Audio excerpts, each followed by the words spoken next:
Hi, this is Coach Brian with the YMCA. This is a third video focused on beating man-to-man pressure in our front court. Again, the keys are moving the ball. We need to have at least 2 passes, possibly 3, and working as a team. So not too unlike any of the other setups, we're going to wind up in a 1-4 situation. Again, we might run this 2 or 3 times before we have success. But in that case, we're always going to have us start with a new play with us in this formation or fairly close. I haven't come up with a name for this one yet. Why don't we say 44? In this situation, so again, the last play, let's call it a 4 or 40. We wound up with some guys cutting over here, and we all got back to our spots. So, we ran our play, we ran 4, it didn't work. We've reset, and in this situation, and this can be called at any time, 44 is going to start with one of our inside guys, one of our forwards, coming and setting a pick on number 1. At the same time, number 2 has a pick set on him from number 5, and he is the intended recipient of the pass. He's coming off this pick, taking a step or 2, and passing the ball to number 2. So that is the first piece. We're setting a pick simultaneously on the point guard and also for the other guard with the intent of getting the ball to number 2. So let's look at where we'd be. We now have number 2 here, number 5's here, number 4's here, and number 1 is out here after that pass, and number 2 has the ball. So nothing changes. What happens every time number 1 gets rid of the ball? He's going to streak down the floor with the intent of getting him the pass somewhere in here. This is going to be our sweet spot. So number 1's going to end up down here at some point if we don't get him the pass. So number 4 had set a pick for number 1, and now he's going to come back and do the same thing right after this pick and come and set another pick for number 2.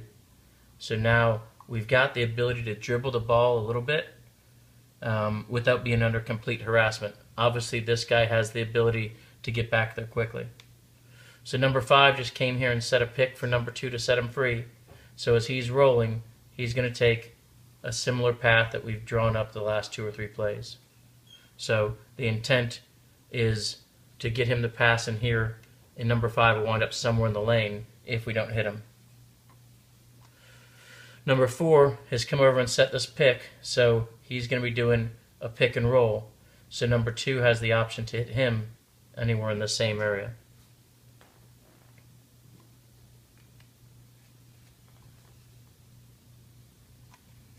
Number 3, like always, the backside guy is going to rotate to be the safety. So again, same thing, right?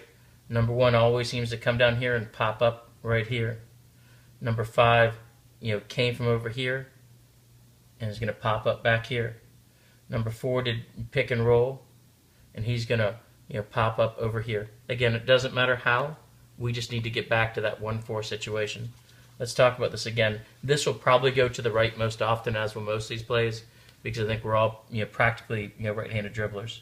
So again, number 1 with somebody on him. Number 4, actually in this play, I want 4 and 5 to be right here next to each other. I don't want the spacing to be perfect like in the other ones, so it's a little bit easier hit. So when he says go, these 2 guys go at the same time. He comes out with the intent of getting the ball to him and cutting down here. I mean, this is the play. Okay. Number 5, is going to be coming back this way. Number 4 will be coming back here and setting a pick. Wow, that looks pretty ugly. Let me start that one over. It was all correct, it just looked very ugly. So again, 1's here, 4, 5, 3, 2. So again, number 4 is going to set a pick. Number 5 is going to set a pick. Number 2 is right here. Number 1 is right here. And we're going to pass the ball. So at this point, we're looking something like this. So immediately He just set the pick. He just set the pick. He's going to sprint down here looking for a pass. If he's not open, he's going to end up down here. This is all at the same time. So number 4, right after he sets the pick, is going to come and set a pick here and give a number 2 an option. So number 5 is kind of waiting for that pick, and he's going to kind of come right through here. He'll end up somewhere over here. Number 3 is going to kind of take his time getting back here, but once he sees he's in trouble, he's going to rotate up here and get the ball. So now we wound up with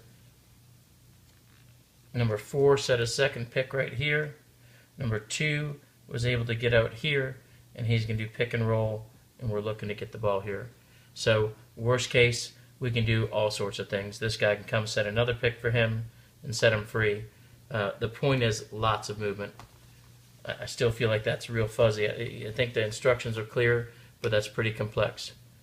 4 and 5 are here. 1 is here, 2 is here, 3 is here. Simultaneously, boom, boom. That just happened. Now number 4 is here, and number 5 is here. Number 2 rotates up here, number 1 rotates up here. So that happened in a matter of seconds. So you've got 1 right here, 4 is engaged with his guy, 5 is still engaged with his guy, 2's up here, and the ball comes to 2. The most obvious play is for number 1 coming down here. Okay, that is the most obvious play, the fastest, quickest hitting. Okay, so once number 1 starts his cut, number 4 is going to come back over here. Once he sees him, he's going to start springing, and now number 5 is going to come right through here, looking for the pass right there. 5 is going to wind up somewhere in here. 3 is going to start moving up this way in case he needs them. Now 4, so 2 is rolled over here. 4 is here. He just set a second pick. 5 is down here. So once he sees number 5 going down, he just set his second pick, and he's going to go pick and roll where we're looking for him here.